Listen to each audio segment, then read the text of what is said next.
I knew something was off the moment my screen froze mid-query and the office lights flickered, just for a second, like the building was exhaling some toxic secret it had been holding in too long. It was 7:48 a.m. Too early for ghost stories, too late for blissful ignorance. That's when the email hit my inbox like a bullet. Organizational change action required. Inside, just 5 words: we're making you redundant. No preamble. No call from HR. No thank you for 17 years of flawless reports, midnight server patches, or eating crow in meetings while Craig smirked like he coded a single goddamn line. Just a bullet point list of next steps, like I was being offboarded from a cruise I never agreed to board in the first place. I stared at the screen, clicked it closed, reopened it. Still the same, impersonal font, empty tone. And that smiley face Craig had the balls to post in our team Slack 30 minutes later. New beginnings. Proud of the team flexed biceps. If you're wondering what it feels like to be erased by a man who once asked how to copy-paste in Excel, imagine spending nearly 2 decades scrubbing rust off a sinking ship while your captain doodles sea monsters on the whiteboard and then fires you for getting wet. But hold up, before we get into blood, spreadsheets, and poetic revenge, if you're one of the 97% of folks who listen to these stories but haven't hit subscribe yet, now's the time. It costs you nothing, but it seriously motivates the team that crafts these chaos-drenched tales. Plus, Craig hates community building. So, bonus. Anyway, back to the apocalypse in my inbox. I didn't even feel rage at first. That came later, like the aftertaste of a burned hot pocket. What I felt was emptied out, like I'd just watched my house burn down but could still smell the dog shampoo in the air. I had poured everything into this job, not because I loved it, hell no, but because after the divorce, after Mark left with his CrossFit coach and our retirement savings, I needed something that still ran on logic. Data was clean, predictable, honest, unlike Craig. Craig was the kind of guy who called his PowerPoint presentations narratives and took half days every Friday to align his energy. He wore noise-canceling headphones to avoid conversations, but never missed a chance to loop himself into my wins. When my cost analysis tool slashed department expenses by 18% last year, he presented it at the Q2 board meeting as our innovative metrics harmonization initiative. He even got a bonus. I got a stale bagel from the break room, but I didn't leave. Not because I didn't want to, I fantasized about it all the time. Standing up mid-meeting saying, actually, Craig, those weren't your numbers. And no, your leadership style isn't inspiring. It's just lazy with a good skincare routine. But life had other plans. Divorce drained me, the mortgage was climbing, and my son needed braces, so I stayed. I endured. Until now. Now I was fired by email. With no warning, no acknowledgement. Just Craig's digital knife in my back and the cold silence of a Monday morning. I refreshed the page. Access revoked. My login credentials dead, my badge already locked out of the building. The IT guy even messaged me privately, sorry, Dana. Craig told us to pull access immediately. I don't agree with this. I didn't reply. What was there to say? Instead, I opened my laptop at home, logged into the secure backup I'd built years ago, the one only I knew about. Not out of paranoia, out of necessity. Because when you work under a guy like Craig, you don't trust the official reports. You build your own. I'd quietly maintained a shadow dashboard for internal QA, a little insurance policy. Every discrepancy, every fudged number, every consultant payment Craig claimed was strategic spend but was really just a buddy from college, logged, time-stamped, version-controlled, and encrypted. And it was all still there, untouched, unseen, waiting. He had no idea. No idea that the system he pitched as his own was never fully transferred to his login, that certain admin-level views required a biometric two-factor tied to my personal key, that the data he built his little sandcastle of lies on had a silent observer in the shadows. Me. So I brewed a pot of coffee, poured it into my world's okayest analyst mug, and leaned back in my chair. Let the games begin. I always figured if they were going to cut me loose, it'd come with at least a 10-minute Zoom call and a bullshit sandwich. Dana, your work has been so valuable, but unfortunately we're restructuring. Cue some fake tears and maybe a $50 Amazon gift card. Instead, I got an email. 5 words. We're making you redundant. No subject line clarification. No name, just a digital slap, followed by a link labeled Separation Logistics. I clicked, shouldn't have. It read like a toaster manual written by a sociopath. Submit all company devices by EOD. Refrain from accessing systems beyond 11 o'clock a.m. Legal has been notified. Final paycheck will be processed under statutory minimum. That was it. 17 years condensed into 4 cold bullet points. I'd seen phishing scams with more warmth. By 10:23 a.m., my badge stopped working. Not even a beep when I tried to enter the back stairwell. I stood there, holding a cup of half-melted office ice, staring at the red light like it might blink into apology. It didn't. Security came over, eyebrows tilted. Can I help you? I almost laughed. Help me?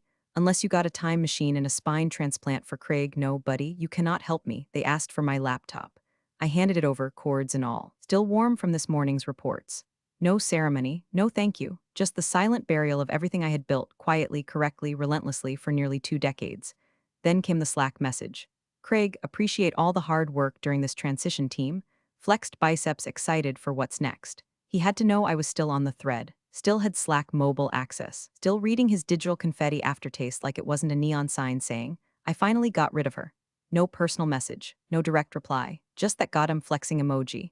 I stared at it for so long my screen dimmed, and that's when the numbness cracked. Something cold stirred in me. Not rage, rage was what they expected. A woman in her 40s screaming in HR, slamming doors, writing long Facebook posts about toxic leadership. No, this was different. Sharper, quieter, like a scalpel behind the curtain. I opened a folder on my home desktop labeled Archive B. Inside were backups, years of backups, not company secrets, nothing illegal, just receipts. Like the dashboard Craig had insisted was too messy for execs. The one I'd cleaned, curated, made bulletproof, and kept my own QA instance of. Hidden in plain sight, tucked behind a two-step login they never noticed. It contained the real numbers, the ones Craig hadn't shown. The ones that painted a less flattering picture of his cost optimizations and vendor pivots. The ones I'd triple-checked, time-stamped, and quietly mirrored every quarter. At the time, I'd told myself it was just smart practice. Now I saw it for what it was, the truth, gift-wrapped for vengeance. And then came the cherry on top. I got a calendar invite from HR titled Exit Interview Prep Optional. Optional. Craig didn't even have the guts to attend it. Left it to someone from Talent Ops who once sent a company-wide poll asking if smiling more could boost Q4 morale. By 2:15 p.m., my inbox was gone. My work profile on the intranet replaced by a 404-page. By 2:45, my name was missing from the org chart. By 3 o'clock, Craig was already posting about bold leadership decisions on LinkedIn. Got 212 likes. I closed my laptop. I didn't cry. I didn't scream. I sat on my couch, stared out the window at the gas station across the street, and let the silence wrap around me like a body bag. 17 years gone in 6 hours. But while they buried me like a broken fax machine, they forgot to check if I was still breathing. They told me to let it go. Lori from procurement called the next morning, voice all soft and broken like someone had died. Maybe someone had. Dana, honey, don't let this eat you alive. You gave them your best years. Walk away with your dignity. My cousin texted, corporate's a meat grinder. Don't get chewed up. Come visit. We'll get drunk and scream at old game shows. Even my son, bless his sweet teenage indifference, muttered from behind his gaming headset, kinda sounds like that job sucked anyway. I smiled at all of them. Lied through my teeth, said I'd delete the work emails and focus on healing. But healing wasn't what I felt. Healing wasn't what stirred me awake at 3:12 a.m., heart beating like a trapped wasp, mind chewing on numbers like they were cud. What I felt was unfinished, like I'd just been thrown out of a movie 20 minutes before the climax, so I did what I always did when the world made no sense. I went to the numbers. I fired up my personal laptop and logged into the old mirror system I'd built years back, a sandboxed QA environment with root-level access, designed during a week-long stretch of insomnia and boredom. Not officially sanctioned, not technically illegal, just unadvertised. The real-time dashboards flickered to life like they were glad to see me again. I cross-referenced Craig's last 2 quarterly decks, the ones he'd given to the board, with the raw data pulled from ops, billing, and logistics. And almost immediately, I felt my stomach drop like an elevator cable just snapped. Inflated KPIs, vendor names that didn't match approved contracts, revenue smoothing that reeked of desperation. It wasn't just creative formatting, it was fiction in a suit. On slide 12 of his Q3 deck, he claimed a 12% increase in client retention uplift. My actual report showed a 4.2% drop. Slide 17 showed vendor savings of $240K. I traced the numbers back to a contract with Agile Synergy Solutions that Craig had approved solo, a markup of 180% over the previous vendor. I double-checked, triple-checked. Every number screamed fraud dressed as finesse. That's when I remembered the invisible thread. A tool I'd built so long ago, almost forgot it existed. The admin-level analytics panel tucked behind a dummy URL requiring my biometric key. Back then, it was just a quality check system, a way to see the real guts of our ops before Craig massaged them for upper management. But now, it was a Rosetta Stone. I opened it. It was all still there, untouched, pure. Every log, every timestamp, every deviation between what Craig showed the board and what the system actually reported. I could disappear quietly, change my LinkedIn status to exploring new opportunities, spend afternoons baking banana bread and pretending I didn't care, post vague, cryptic quotes about new chapters and rising like a phoenix. Or I could light a match. There was a tickle at the base of my skull, part instinct, part vindication. I'd been loyal, too loyal. I'd covered his mistakes, reworked his last-minute decks, even kept my mouth shut when he tried to cut holiday pay for the temp staff. And this was how he repaid me? No, not like this. Not after 17 years of being the quiet one, the safe pair of hands, the invisible gear that made the machine hum while Craig took Bose on center stage. I stared at the blinking cursor in a new email draft. The recipient field was empty. The subject line read, Q3 dashboard full access link. I hovered, closed the laptop. Not yet, not until I had every piece in place. The truth wasn't just in the numbers, it was in the silence between them. And if Craig thought he buried me under a bland exit memo, he was about to learn something beautiful and terrible. I built the foundation he stood on, and now I was taking my name off the blueprints. The clock on my kitchen stove blinked 5:47 a.m. in that smug green glow, like it knew something I didn't. I hadn't slept.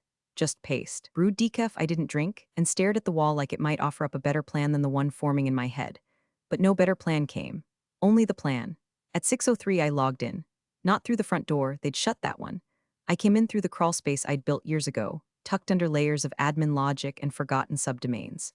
A dev access shell left untouched because no one else ever bothered to ask what /verifyops sync did. What it did was open everything. Internal dashboards, raw data logs, daily anomaly flags, cost center overrides, API event pings. It was all there, humming like a quiet engine behind the polished reports Craig spoon-fed to the board. My credentials were still active. Probably just an oversight, but who was I to waste a good miracle? I started downloading. Not in some reckless steal everything kind of way, I wasn't looking to go out in flames. This was insurance. Precision, surgical backup, a curated folder of facts, not feelings, clean Q3 data raw KPIs side by side with Craig's version Slack audit trail showing blocked access requests, vendor payout logs. Craig accidentally misreported. I zipped the folder, encrypted it, uploaded to a locked drive, created a read-only dashboard link with restricted view permissions, just enough to expose the rot without giving anyone a chance to panic and delete evidence. Then I opened Outlook, drafted a new message.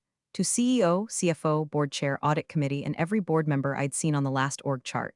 Subject, Q3 integrity review. I sat there for a second. No introduction. No preamble. No long goodbye. In the body, I typed 2 words, check attachments. Then I inserted the link. Attached the backup doc for context. Then I did one last thing. I scheduled the send. Delivery, today, 9 a.m. Same time as the quarterly board meeting Craig had been foaming at the mouth about for weeks. The one where he'd planned to unveil his Q3 miracle metrics. I'd watched him rehearse it once through the glass of the executive lounge, gesturing with his hands like he was conducting a damn orchestra. He had no idea that the notes he was playing came from my sheet music. And in 1 hour, the board was going to hear what the symphony really sounded like, screeching violins and all. I leaned back in my chair and stared at the screen. It felt nothing like revenge porn. No rush, no dopamine blast, just stillness. Clinical, cold, like loading a gun you built yourself. Knowing exactly what caliber it fires, what sound it makes, and where it's pointed. I didn't even flinch when my access expired at 6:58 a.m. I just closed the laptop, sipped the now cold coffee, and whispered to no one in particular, let the numbers speak. Jasmine had only been there 3 months, but her heels already echoed with purpose down the glass hallways. While Craig flexed his buzzwords and leaned into strategic alignment, Jasmine sat in meetings with the expression of a woman measuring coffins. She didn't smile much, didn't post #blessed to be here on LinkedIn. She read everything, asked surgical questions. The kind that made men like Craig suddenly forget what operational synergy meant. I'd noticed her the few times our paths crossed, once at the elevator, another during a budgeting stand-up, where she politely annihilated a forecast Craig had inflated by rounding favorable. He'd blushed like a child caught cheating with a calculator. Weeks before my exit, Jasmine had requested direct access to my raw dashboards. Not through Craig, not through a filtered deck, direct. She CC'd me on the request and included words like audit continuity and baseline clarity. I'd started drafting a response when Craig intercepted it and replied with that special brand of vague arrogance. No need to burden Dana. My team has the latest data snapshots for review. That was the moment I knew he feared her. So when my scheduled email fired into the boardroom that morning, 8:59 a.m. on the dot, it landed like a pin in a cathedral. Check attachments. Jasmine saw it first. Mid-sip of her black coffee, reviewing her own deck when the Outlook ping vibrated under her palm. She clicked, leaned in, and didn't move for a solid 30 seconds. The link opened in a private browser tab. No password needed, just a time-triggered authentication key to my archived credentials. And there it was. The dashboard Craig had buried for over a year. The real dashboard. Her eyes scanned line by line, burn rate variances, vendor bloat, churn misclassification, HR shadow payments labeled transitional equity. It read like a quiet confession. She didn't call attention to it, didn't blow a whistle. Jasmine wasn't that kind of executive. Instead, she turned her head slowly, locked eyes with the CEO across the polished obsidian table, and gave the tiniest nod, just enough to say, "Look at this." He paused mid-slide. Craig was still talking, still flexing graphs, his voice high with that faux humility tone. We're proud of these numbers, truly a team effort. The CEO picked up his iPad. Jasmine whispered something, brief and low. Craig kept talking, but his tempo shifted, like he felt the temperature drop and didn't know why. I wasn't in the room, but I imagine it like a slow leak in a pressurized cabin. Nothing explosive, just a tightening, a shared inhale. Meanwhile, I sat in my car in the Target parking lot, idling with an old Taylor Swift song playing low. My inbox was empty. My phone was quiet, but something buzzed deep in my chest. It wasn't victory. Not yet. It was the feeling of being seen, not applauded, not hugged, just recognized. Jasmine hadn't said my name. She didn't have to. By opening that link, by showing it to the one man Craig couldn't spin, she'd answered a question I didn't know I'd been asking for years. Was I ever going to matter to someone who mattered? In that moment, quietly, without ceremony, the answer was yes. A woman I barely knew had read my work, trusted it, used it. And for the first time in a very long time, I didn't feel invisible. The boardroom was temperature-controlled, light-drenched, and always smelled faintly of eucalyptus. It was the kind of room where consequences usually came in the form of pivot decks and polite suggestions. But not today. Today, the walls watched. Craig was in rare form, laser pointer in hand, pacing like a man who'd just cracked the code to corporate salvation. His voice hit that syrupy register he reserved for high-stakes spin, and as you'll see on slide 19, our churn rate continues to decline due to proactive client engagement, special thanks to the ops team. A bold lie, considering he'd laid off half of ops last month. The CEO sat quietly, flipping through the provided deck. Jasmine, arms crossed, remained still. On her tablet, Dana's dashboard was open in full view, crosstabs, filters, audit trail logs glowing like coals. She didn't even glance at Craig. He reached slide 23. Vendor spend. You'll notice the yo-y drop in consulting costs. We've consolidated 3 contracts into one efficiency-first provider model. That's when Jasmine cleared her throat, just once. Soft, surgical, Craig faltered. His clicker hand trembled. The CEO turned to her. Something to add? She nodded. Actually, yes. We received updated internal data this morning. Clean dashboards, version log, they differ. Significantly, silence fell like a guillotine. Craig chuckled. A thin, papery sound? Ah, well, I'm sure we can reconcile those later. Sometimes legacy systems don't capture the nuance of transitional vendor routing. Jasmine tapped twice. The room's shared display flickered, not to Craig's deck. To mine, a clean UI, split screen. On the left, Craig's metrics. On the right, mine, reality versus illusion. Inflated KPIs. Churn rates misrepresented by over 9%. Revenue recognition timelines manipulated to make cash flow appear stable. One graph showed a 6% dip in customer lifetime value. Craig's version had marked it as a 4% rise. And the consultant contracts? The merged efficiency-first model turned out to be 3 separate shell vendors, all billed under different LLCs, all tracing back to a firm run by Craig's former roommate. Jasmine clicked open the payment trail. Time-stamped approvals. No oversight signatures. All solo-authorized, all within 90 seconds of each other. The audit committee chair leaned forward. Craig cared to explain why these vendor payments were flagged by the internal dashboard but not disclosed in the board packet? Craig stammered. I wasn't aware Dana's tools were still operational. They weren't compliant with our current reporting standards. She was let go, you'll remember, for Jasmine cut him off. Actually, was the one who requested her access weeks ago. You blocked it, said it was redundant. The CEO raised an eyebrow. Why block transparency, Craig? Look, this is all out of context. Dana had a tendency to over-engineer. Her dashboards were notoriously noisy. That's why I centralized reporting in the first place. Jasmine pulled up a log entry. Metadata created, 2018 last modified, 5 days ago owner. Dana H accessed, only by Dana. No board exposure integrity checks, past irrefutable. Immutable. The CEO leaned back. Noisy, seems surgical to me. Craig's face began to collapse inward. The room turned predator silent. Across town, I sat by the cafe window, stirring cinnamon into a latte. I hadn't paid enough attention to order decaf. I didn't care. I watched the world move, people walking dogs, late buses, a guy fighting with a parking meter. My phone lit up once. News alert about some nonsense in DC, but nothing from the office. And that was the victory. No blowback, no chaos, just the quiet hum of truth finally being louder than spin. I took a sip and let the heat settle behind my teeth. It was the first time in weeks I'd smiled without forcing it. Craig was unraveling. And the numbers, my numbers, were singing. Craig's mask didn't just slip, it shattered. By the time the boardroom lights dimmed back to neutral, his voice had climbed a full octave, and the sweat above his lip had turned from a glisten to a sheen. His carefully rehearsed talking points dissolved into corporate word salad, but the man still had one move left: desperation. That afternoon, less than 2 hours after the dashboard revelation, my phone lit up with an email from a generic legal inbox. The subject line: Notice of potential breach, immediate attention required. I read it in the back booth of a Vietnamese place off 4th, between spoonfuls of PH letter 1 EDF. The letterhead was formal, but the body stunk of Craig. It has come to our attention that former employee Dana H. may have accessed confidential internal systems without authorization and distributed proprietary data in violation of Employment Policy 3.1AO. Craig. He was trying to flip the story. Make me the breach. Make me the noise. Turn what was righteous into rogue. I didn't panic. I didn't even put down my spoon. I forwarded the email to my personal attorney. Well, technically my divorce attorney, but Linda's a beast in heels and doesn't blink around cowards with letterhead. Then I opened my folder labeled Access Logs Verified. Everything I had pulled, reviewed, and exported had been done while my credentials were still fully active. Before revocation, before they scrubbed me from the internet. The timestamps were clear. My access was above board. The data hadn't been hacked, it had been seen. I wasn't rogue, I was meticulous. Meanwhile, Jasmine was already playing chess while Craig was still flinging checkers at the wall. In a follow-up board session that afternoon, when Craig tried to further inflate his security concerns, Jasmine calmly, methodically, and publicly pointed out that she had personally requested access to those same dashboards weeks prior. I was denied, she said flatly, with no justification beyond redundant reporting risk. She clicked a button on her iPad and showed the email thread, Craig's block in all its smug, time-stamped glory. The one where he told her not to worry her pretty little head about internal QA. That one didn't age well. The audit committee chair asked one question. Craig, are you aware these dashboards contained financial discrepancies at the time of your denial? Craig said nothing, just swallowed. Jasmine continued, if I had been granted access to Dana's reporting earlier, these issues would have been caught prior to Q3 presentation. Translation, the deception wasn't just about the data. It was about intent. Craig went silent, not out of humility, out of calculation. The boardroom air turned glacial. Across town, I sat on a park bench, laptop tucked away, just breathing. Bracing, sure.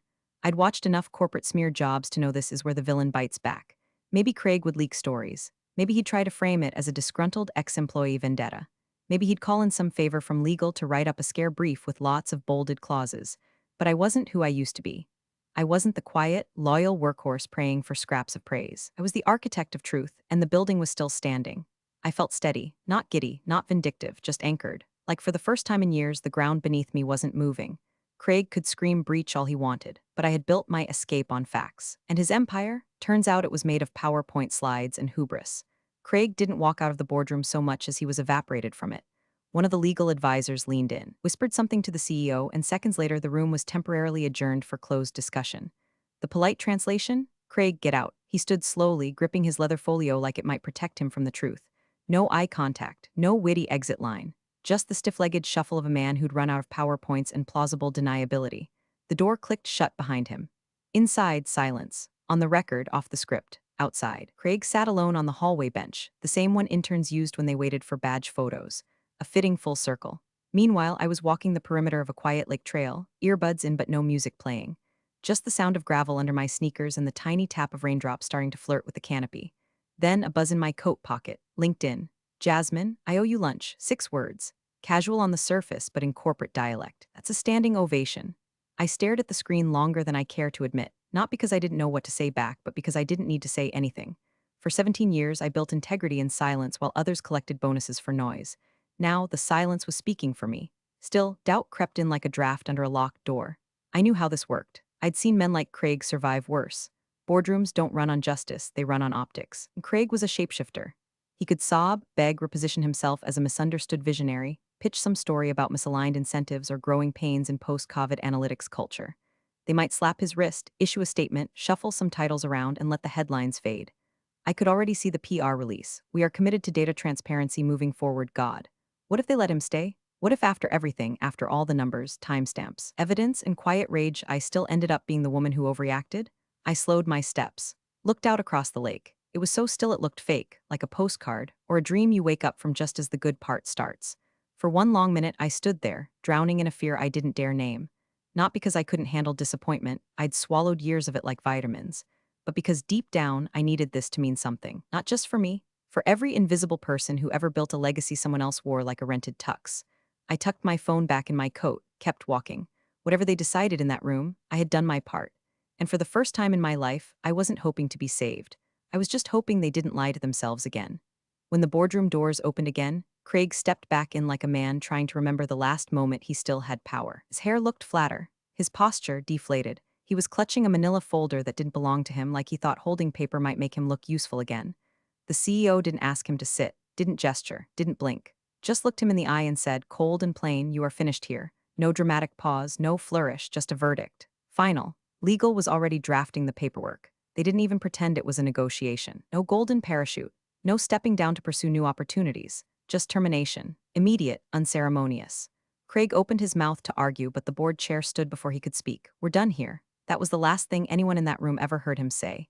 He left the building through the service exit, badge deactivated, inbox revoked, name scraped from the org chart before the elevator hit the lobby. And me? I was in my garage, barefoot on the cold concrete, folding laundry and watching the tumble of socks like they were old memories being wrung out. My phone rang. Not a number I recognized. New York area code. I answered anyway.